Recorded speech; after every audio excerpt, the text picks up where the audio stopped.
What is good, everybody?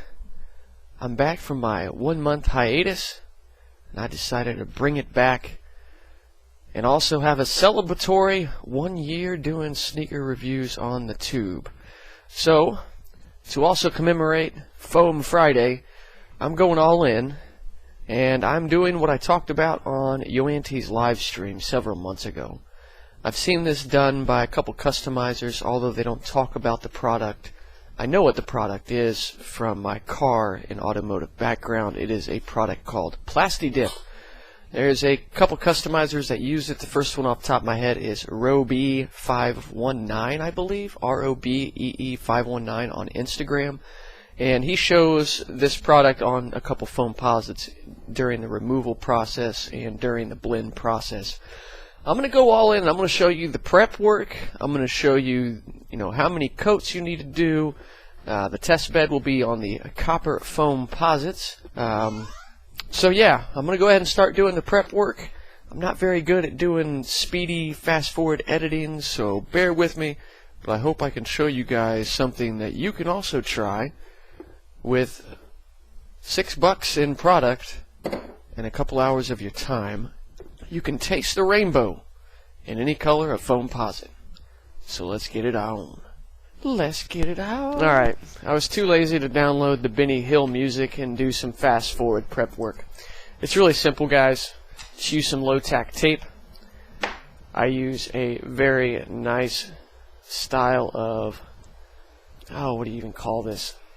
Goodness, it's a hobby knife. There we go, hobby knife. Use a hobby knife to get in the grooves. Basically, I prep the entire midsole, the carbon shank, the entire upper is now covered, and it is ready to go to paint. And again, with Plastidip, guys, it is a spray-on application, but it dries as a flexible rubber. So I urge you to wear safety glasses and a breathing apparatus, rather a dust mask or a ventilator, if you will. Go straight Bane on them. So now I'm going to do some coats. Unfortunately, I don't have a cameraman, and I have to do this outside. So I'm going to talk a little bit about how I recommend coating anything with spray paint or Plastidip. You want to shake the can very nice for at least 2 minutes. There's directions on the can. So real quick, shake the can really nice for 2 minutes, 6 to 8 inches away from the surface area, and do very thin, even cross-hatch coats. It's about 95 degrees out here in the Naptown today, so I'm going to let it dry for 10 minutes, do another coat, 10 minutes, do another coat. Right after the 4th coat or 5th coat is done, you should then see a solid black or whatever color you're using. Before it dries, carefully peel off the tape, or after it completely dries, go back over it with your hobby knife around the edges and separate. And I will show that part on cam, but you will be so shocked on how easy this stuff peels right off. So, outside I go. I'll be back in a few. Alright, so coat 1 is complete. And again, it's going to have to be several coats. After I do one side, I'm going to flip it around and do the other. With Foamposites, there are the ridges, obviously, so you got to really make sure to get the ridges. Talking about like the vents that are going up.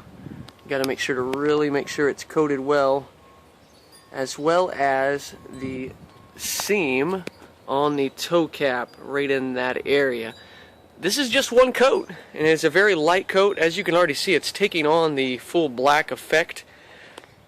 Plastidip comes in a myriad of colors, guys. Unfortunately, locally, I could only find black and white.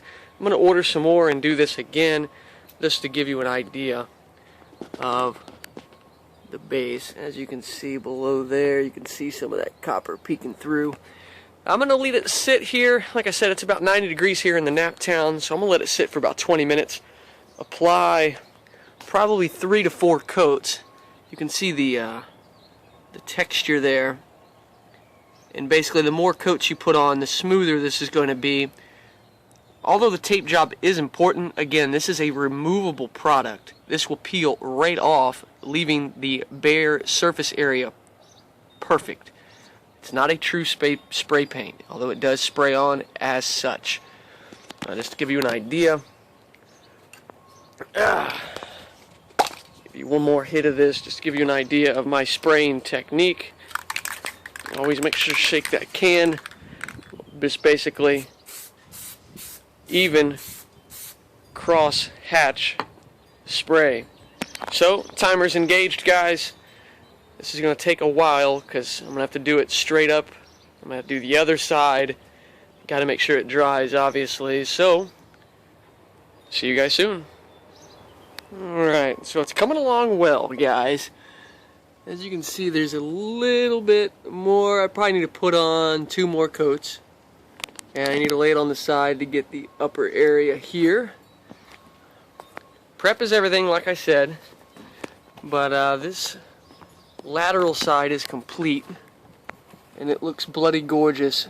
I cannot wait to get the tape off of this. I'm going to be dubbing these the Friends and Family Coppers, aka the Stealth Coppers. Seeing that stealth swoosh and the copper swoosh and the copper lines and the copper penny logo on an all stealth upper. Oh man!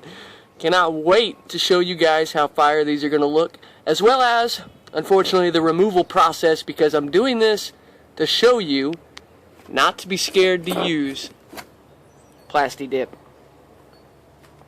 To be continued. Wow, I never thought I would be that guy.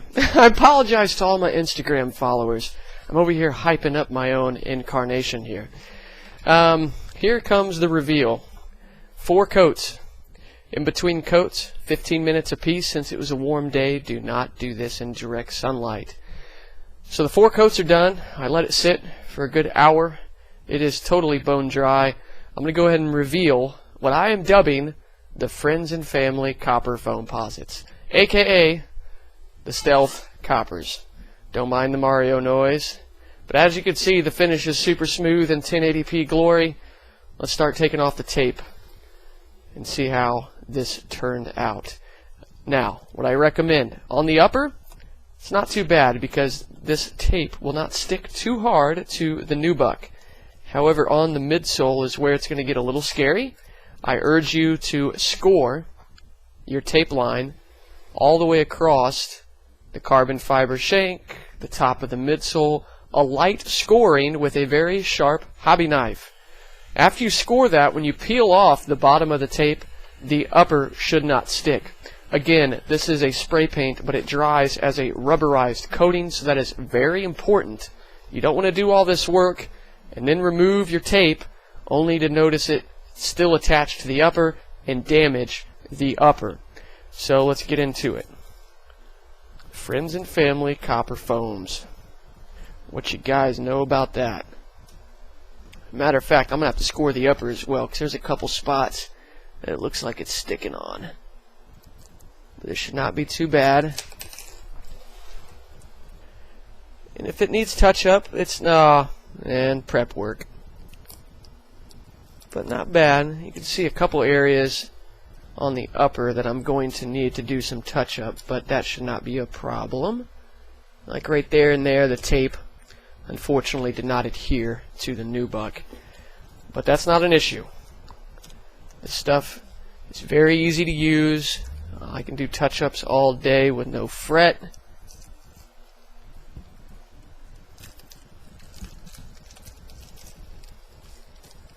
Slowly peel this back. Man, that looks sick. Oh my gosh, that looks sick.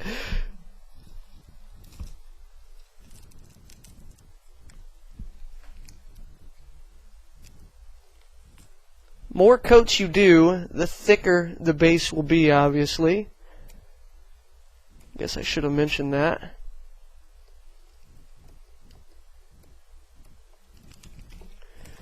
This is not turning out that great. I really should have used some more sticky tape. Several places that the tape is still adhering to, but I would go over it and clean it up, and it really doesn't look that bad. So here's the upper, and I'm going to show you what I mean by good prep. And again, I tried using a low-tack tape. I guess after doing it, I'm going to urge maybe even a duct tape, because what happens is it does not adhere to the cloth or nubuck on the upper. And as you can see, I have that small copper line there. I have a little bit of copper here, and here you can see a little bit as well. But I'll go back over it, and the good thing about this stuff is even if I did get it on the nubuck, I can just roll my thumb over it and it's going to come right off. This will not dye material. This dries as rubber. So I'm going to score the around part because I'm really not trying to have the tape damage the shoe anymore. I'm going to speed this up a little bit, guys, but you see how I'm doing this, just barely scoring right above. So I'm going to hit pause, and I'll be right back with the finished product. Alright, here we have the finished product. I did a little bit of touch-up on them already compared to the original. I am dubbing these the Friends and Family Coppers. If you notice right here on the midsole, I did this on purpose. I just did one easy coat.